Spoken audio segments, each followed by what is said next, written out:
Govinda Greens, premium and limited plots, prime location, destination that define your status. In front of Ames, Govinda Greens.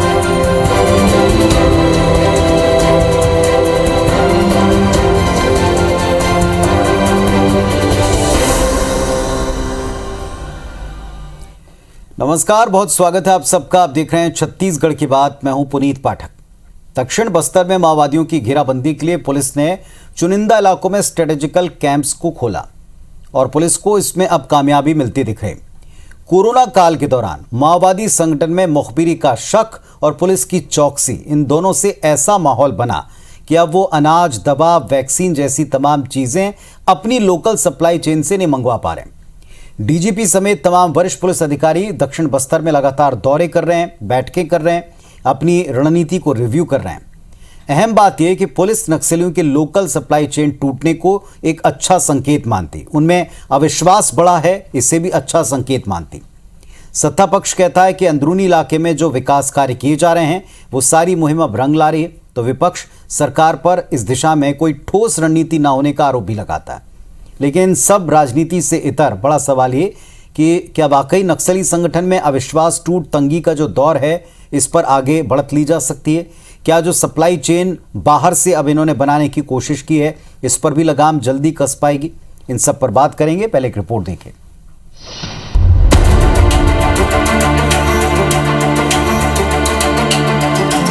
दक्षिण बस्तर में पिछले कुछ सालों में police force के लगातार बढ़ते दखल और एक के बाद एक खुलते कैंप के जरिए माओवादियों के स्थानीय संगठन के आत्मविश्वास पर चोट हुई है। साल 2019 से 2020 के बीच नक्सलियों ने मुखबिरी के शक में अपने ही संगठन के करीब 31 सक्रिय माओवादियों की निर्मम हत्या कर दी।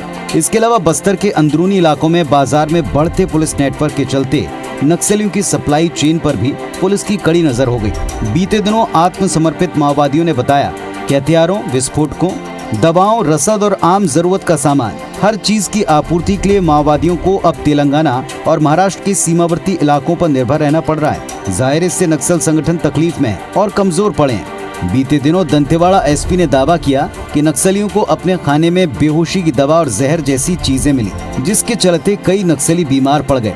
जो मजबूरी में सामने आए वो पकड़े गए या फिर मारे गए। इसलिए अब वो अपनी जरूरत के लिए स्थानीय तंत्र का इस्तेमाल नहीं कर पा रहे। इसे पुलिस एक अहम कामयाबी के तौर पर देखती है। सर्वाधिक नक्सली इन 3 साल में या तो मारे गए हैं या सरेंडर हुए हैं या उनको गिरफ्तार किया गया है और इसलिए इधर उधर वो लोग जा रहे हैं। मैं ये तो नहीं कह सकता कि आंध्र प्रदेश में भाग रहे हैं, क्योंकि आंध्र प्रदेश भी मजबूती से लड़ाई लड़ रहा है और वो भी नक्सलियों को समाप्त करने के लिए सदैव कृत संकल्पित रहते हैं। सीमावर्ती राज्य जैसा तेलंगाना, आंध्र प्रदेश, महाराष्ट्र एवं उड़ीसा के साथ भी लगातार तालमेल बनाकर सीपीएम माओवादी संगठन के सप्लाई मॉड्यूल्स को तोड़ने में हमको काफी सफलता प्राप्त हुआ है। खासतौर पर कोरोना महामारी के समय में सीपीएम माओवादी संगठन का मेडिसिन सप्लाई नहीं होने के कारण से अन्य कई माओवादी कैडर को इलाज के अभाव में उनका मृत्यु हुआ और कई माओवादी कैडर संगठन छोड़कर आत्मसमर्पण किया। इस टाइप का परिस्थिति के ऊपर लगातार हम लोग निगरानी रखा हुआ। इधर सरकार का दावा है कि उनके कार्यकाल में अंदरूनी इलाकों में हो रहा विकास नक्सलियों को बैकफुट पर ले जा रहा है। संसदीय सचिव विकास उपाध्याय के मुताबिक नक्सली धीरे धीरे कमजोर पड़ रहे हैं, उनके संगठन टूट रहे हैं। वहीं विपक्ष का आरोप है कि सरकार की नक्सलवाद के खात्मे के लिए कोई ठोस रणनीति नहीं है। पूर्व मंत्री बृजमोहन अग्रवाल ने कहा कि नक्सलियों की गोली का जवाब गोली से देना होगा, वरना छत्तीसगढ़ से नक्सलवाद को खत्म करना मुश्किल होगा। हमारा मुख्य एजेंडा भी है कि उन क्षेत्रों में जहां नक्सलियों ने कब्जा करके रखा है वहां से उनको कैसे भी करके हटाने का हमारी मुहिम है। 2.5 सालों में जो योजना और जो काम किए गए हैं उससे वो लोग बैकफुट में जा रहे हैं। लगातार उनके मंसूबे ध्वस्त हो रहे हैं, उनके साथ जो लोग थे वो टूटकर मुख्य धारा से जुड़ रहे हैं। तो ये तमाम ऐसी चीज़ें हैं जो कांग्रेस की सरकार ने की है, उसका फायदा मिल रहा है। सप्लाई चेन के मामले में सरकार के पास में कोई जानकारी नहीं है। नक्सलियों को पैसा कहां से मिलता है, नक्सलियों को सामग्री कहां से मिलती है। आज से नहीं, शुरू से ही आंध्र और तेलंगाना नक्सलियों का बेस रहा है और उसी बेस से वहां वो एक्टिविटीज नहीं करते, एक्टिविटीज हमारे यहाँ करते हैं। तो अगर आंध्रा से और तेलंगाना से भी आ रहा है तो छत्तीसगढ़ की सरकार क्या सो रही है, उसको रोक क्यों नहीं पा रही है? उस सप्लाई चेन को भी पूरी तरह कट ऑफ करना चाहिए। वैसे नक्सलवाद के खात्मे के लिए केंद्र और राज्य दोनों ही लगातार सक्रिय हैं। बीते दिनों केंद्रीय आंतरिक सुरक्षा सलाहकार के विजय कुमार नारायणपुर दौरे पर आए थे। उन्होंने बीएसएफ आईजी, आईटीबीपी आईजी, नक्सल ऑपरेशन एडीजी के साथ अबूझमाड़ के आखिरी छोर सोनपुर में बीएसएफ और आईटीबीपी कैंप्स का दौरा किया। साथ ही नारायणपुर में जवानों के साथ बातचीत की। इसके अलावा नक्सल ऑपरेशन को लेकर पीएचक्यू में एक अहम बैठक भी की। शुक्रवार को भी प्रदेश के डीजीपी अशोक जुनेजा दंतेवाड़ा दौरे पर है। बैठक में डीजी के साथ ADG Naxal Vivekanand Sinha, IG CRPF Kuldeep Singh, IG Bastar Sundarraj P, DIG CRPF Vinay Kumar मौजूद रहे। पुलिस का दावा है कि दक्षिण बस्तर में पुलिस फोर्स के लगातार ऑपरेशंस के बाद माओवादियों के बीच अविश्वास बढ़ा है और उनकी लोकल सप्लाई चेन ध्वस्त हुई है, जो कि एक अच्छा संकेत है। बड़ा सवाल ये, क्या पड़ोसी राज्यों से जारी उनकी सप्लाई चेन पर कितनी जल्दी, कैसे और कितना अंकुश लगाया जा सकता है। नरेश मिश्रा, IBC 24, जगदलपुर। तो दशकों की ये समस्या है नक्सलवाद, और अब अगर ये कमज़ोर पड़ रहे हैं, टूट रहे हैं, खुद अपने भीतर अविश्वास कर रहे हैं, और इसका फ़ायदा या इस समय का फ़ायदा अगर अगली रणनीति के इम्प्लीमेंटेशन की तरफ लगाया जाए और इसका उठाया जाए तो शायद बेहतर स्थितियां बन सकती हैं, जिस तरह के संकेत मिलें। हमारे साथ में नरेश मिश्रा हमारे सहयोगी जगदलपुर से जुड़ रहे हैं, जिन्होंने इस पूरी रिपोर्ट को भी देखा है और साथ ही साथ उस इलाके में पुलिस की जो रणनीति है, इसकी कामयाबी है, इस पर भी लगातार वे अपनी नज़र बनाए रखें। नरेश, जैसा आपकी रिपोर्ट भी बताती है कि जो कोविड काल था, इसने सबके साथ साथ नक्सली संगठनों को भी तोड़ा है। दो तरफा उन पर मार कही है, ये अगर कहें तो गलत नहीं होगा। उनको डबल अटैक किया है। एक तरफ उनकी चीज़ें उनको नहीं मिल पाई, दूसरा जो चीज़ें उनको मिल रही थी उस पर भी उनका अविश्वास रहा। कई साथियों की हत्या करना, उनके अपने ही साथियों की हत्या करना, इस बात के संकेत और सबूत मिले। बताएं इसके बारे में, ये अविश्वास कैसे पनपा और अब तक मुहिम पुलिस कैसे देखती है इस पूरे क्षेत्र में।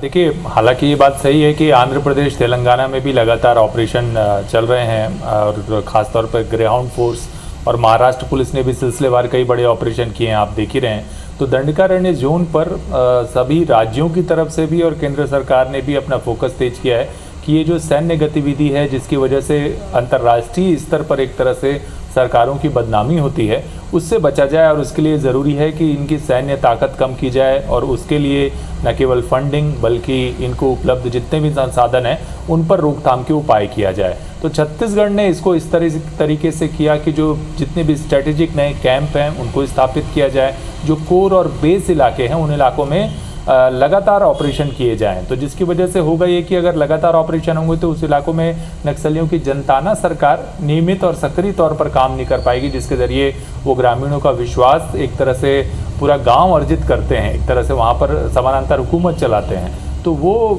उस पर एक तरह से रोकथाम होगा। तो बल का प्रयोग छत्तीसगढ़ में इस तरह से किया जा रहा है। और कोरोना काल के दौरान तो आपने भी देखा कि किस तरह से कई बड़े शीर्ष नेताओं की भी बीमारी की वजह से मौत हुई। पहले कई बार नकारे जाते रहे नक्सलियों की तरफ से फोर्स के ज़रिए कोरोना बस्तर पहुंचने की बात उन्होंने कही और ग्रामीणों को दूर रखने की भी बात कही, लेकिन बाद में ये देखने में आया कि नक्सली भी खुद इसकी चपेट में आए और इसका कभी भी ठीक ठाक आंकड़ा नक्सलियों की तरफ से प्रस्तुत नहीं हुआ कि उनकी वजह से क्या ग्रामीण प्रभावित हुए या उस इलाके में ग्रामीणों को मदद करने के लिए उन्होंने क्या कुछ किया।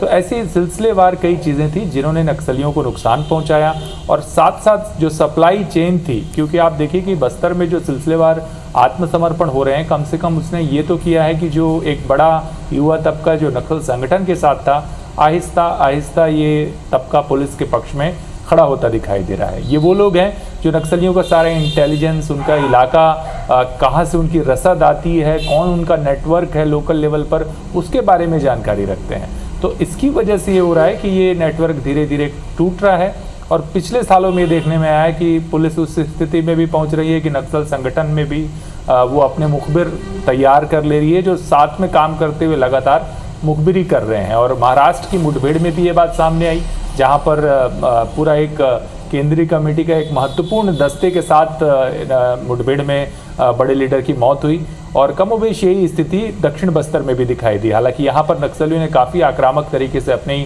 साथियों की हत्याएं भी की पिछले कुछ दिनों में। तो अगर चरणबद्ध तरीके पर देखें तो ये जो मल्टी लेवल स्ट्रेटजी है, उसने काफ़ी महत्वपूर्ण काम किया है। और अगर बस्तर और दंडकारण्य के लिए पुनीत बात करेंगे तो यहाँ पर ये जो बड़ी तादाद में आत्मसमर्पण है, जो नई स्ट्रेटेजिक रोड हैं वो खुल रही हैं, पुलिये बन रहे हैं, उसका भी कहीं ना कहीं एक मानसिक तौर पर ग्रामीणों पर असर पड़ रहा है। और जो आत्मसमर्पण हो रहा है उसने नक्सलियों को काफ़ी चोट पहुंचाई है लोकल लेवल पर। आपको याद होगा जितनी भी बार हम कभी नक्सलियों के ऊपर लंबी रणनीति के ऊपर या लॉन्ग टर्म की रणनीति के ऊपर बात करते थे, आपने भी कई दफ़ा ये महसूस किया था और बोला था कि जो सप्लाई चेन है, ये जो उनको माल की, रसद की, उनकी ज़रूरत की चीज़ों की और इंटेलिजेंस की, यानी सूचनाओं का जो प्रवाह उन तक होता है, जिस तरह से वो लोकल ग्रामीणों का और इलाके का इस्तेमाल करते हैं, वो शायद पुलिस के लिए सबसे बड़ी चुनौती होता है। क्या उस भरोसे को जीत पाने में फोर्सेस अभी अपने इन कैंपेन के दौरान कामयाब रही हैं? क्योंकि हमने कुछ जगहों के ऊपर ये भी देखा है कि कुछ जगहों के ऊपर इक्का दुक्का जगह इन्हीं कैंप्स को लेकर कुछ आवाज़ें भी बुलंद की गई, इस पर विरोध भी किया गया। लेकिन क्या अब ये रणनीति कामयाब होती दिख रही? क्योंकि उनका लोकल इंटेलिजेंस, उनका लोकल सप्लाई चेन, ये दोनों ध्वस्त होता दिखा है। या ये मान लिया जाए कि कोविड काल में इस पर डबल अटैक एक साथ हुआ, इसका असर है?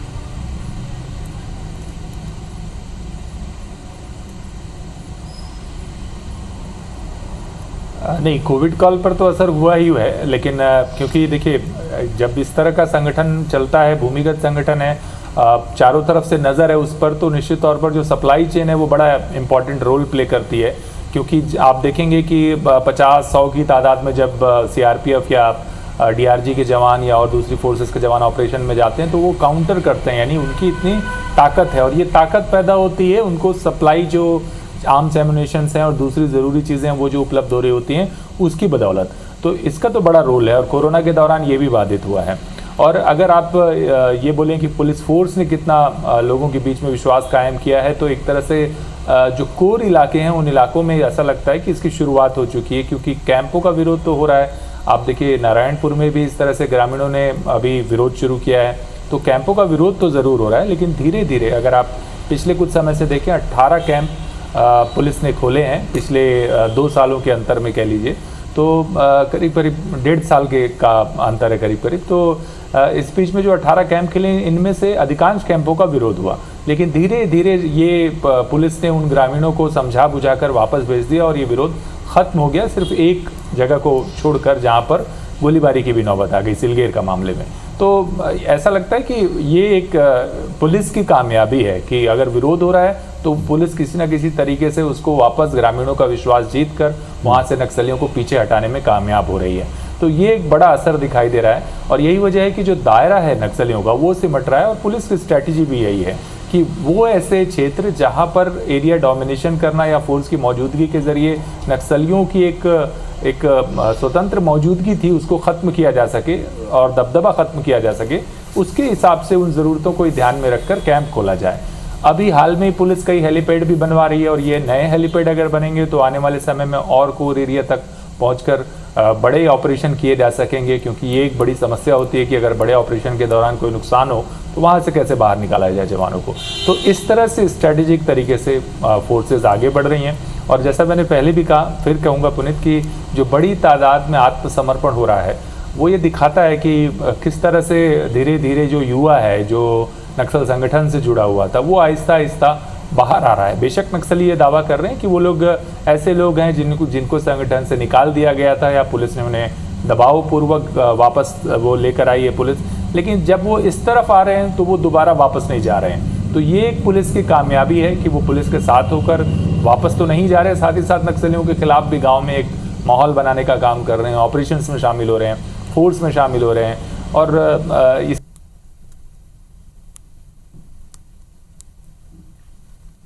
चलिए, लेकिन एक और चीज़ नरेश, जैसा हम देख पा रहे हैं कि अभी पिछले कुछ दिनों से जब से हम ये कहें कि पिछला जो अटैक था और उसके बाद केंद्र ने और राज्य ने हाथ मिलाए और लगातार कोऑर्डिनेशन के साथ काम करना शुरू किया है, एक चीज़ हम और देख रहे हैं कि आंतरिक सुरक्षा सलाहकार के विजय कुमार, उनका सतत एक रेगुलर इंटरवल के ऊपर उन रिमोट एरियाज़ में, उन रिमोट कैंप्स में पहुँचना और जवानों से सीधे इंटरेक्ट करना, जवानों से सीधे बातचीत करना। और दूसरा, यहाँ भी छत्तीसगढ़ के भी जो पुलिस कप्तान हैं वो भी, जब हम चर्चा कर रहे हैं उस दिन भी वो वहाँ पहुँचे हैं, वहाँ भी उन्होंने वहाँ जाकर मीटिंग ली है। तो ये जो रिव्यू हो रहा है और बिल्कुल time to time, time bound review हो रहा है, इसका भी असर है कि जवानों का एक तरफ उत्साहवर्धन उनसे डायरेक्ट इंटरेक्शन से, और दूसरा स्ट्रेटेजी को वहीं जाकर के डिस्कस करना और उस पर इम्प्लीमेंटेशन कैसे करना है, इसका डिस्कशन, क्या इन चीज़ों का भी असर पड़ा है?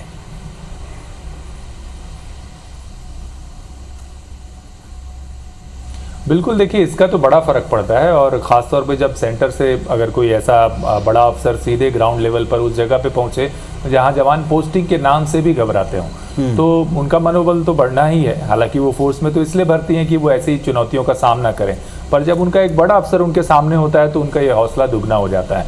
तो ये एक तो बड़ा फ़र्क निश्चित तौर पर पड़ता है। और आपने ठीक कहा कि छत्तीसगढ़ ने भी इस मामले में काफ़ी अहम पहल की है।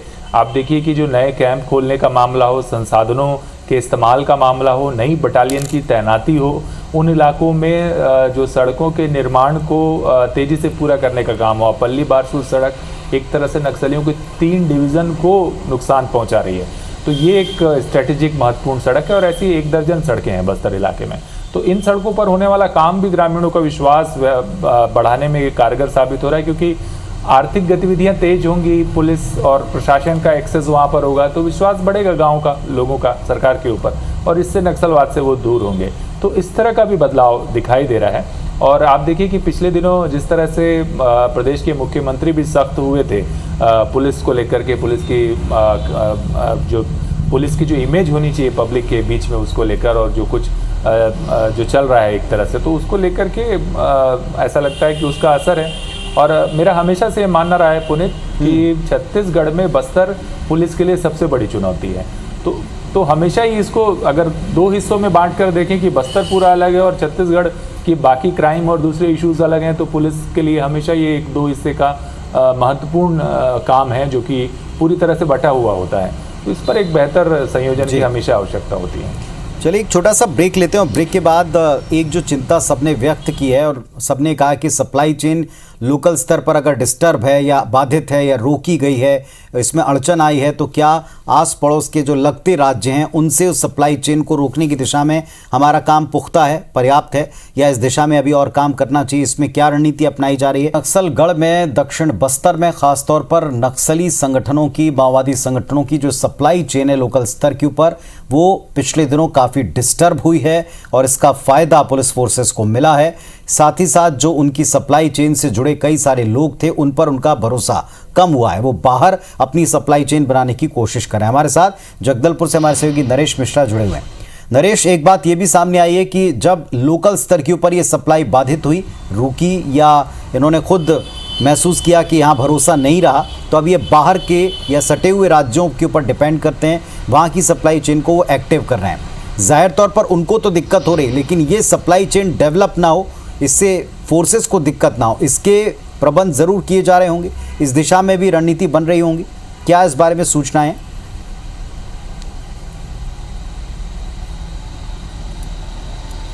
बिल्कुल ठीक कहा पुनीत आपने बस्तर आईजी सुंदरराज पी को सुना होगा कि उन्होंने वो कह रहे थे कि इंटर स्टेट कोऑर्डिनेशन के साथ इस पर काम कर रहे हैं वो, और ख़ास तौर पर तेलंगाना, आंध्र प्रदेश से लगा जो सीमाई इलाका है, यहाँ से जो भी इनपुट एक्सचेंज है, क्योंकि बहुत सारा आप देखें तो क्योंकि यहाँ सलवा जुड़ूम के बाद से लेकर विभिन्न अलग अलग समय पर तेलंगाना और आंध्र प्रदेश बहुत सारे लोग आते जाते रहे, जिसमें नक्सल लीडर्स, उनके फैमिलीज और उनके जो बच्चे थे उनका भी कई तरह का नेटवर्क यहाँ पर है। तो सालों से ये एक इंटेलिजेंस नेटवर्क शेयरिंग का एक मॉड्यूल पुलिस के पास है, और पुलिस इसको जब लापरवाही या ध्यान नहीं देने के लिए अफसरों के तबादले से चीज़ें बदलती हैं, तब उस पर ठीक तरीके से काम नहीं होता है। तो ये कोशिश पुलिस की तरफ से है, पुलिस दावा कर रही है कि इसको बिल्कुल निगरानी रखी जा रही है। लेकिन देखिए आप, क्योंकि छत्तीसगढ़ के साथ समस्या ये है कि इसका बॉर्डर काफ़ी बड़ा है, नियंत्रण से बाहर है, पुलिस फोर्स, कैंप, आउटपोस्ट वहाँ पर काफ़ी कम है,